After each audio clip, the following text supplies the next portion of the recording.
Number 5. Ang iyong edad. Isang bagay din na dapat mong i-consider at hinding-hindi mo dapat kakalimutan bago ka mag-decide kung anong investment ang plano mong pasukan ay ang iyong edad. Mahalaga talagang pag-isipan ang pag-i-invest at i-consider na rin ang edad dahil ang investment ay nangangailangan ng oras bago lalaki ang return.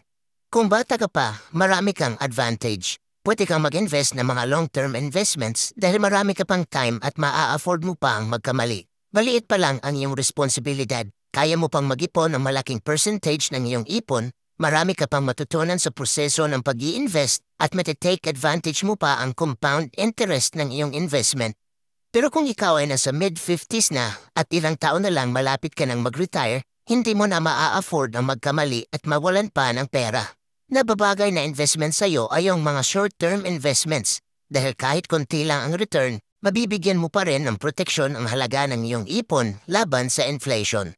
Pero sa huli, ikaw pa rin ang masusunod kung saan mo gustong mag-invest dahil common pattern at result lang naman ang pinagbabasihan natin dito. At nasa iyo pa rin yan kung aggressive investor ka at kung willing ka talagang mag-take ng risk.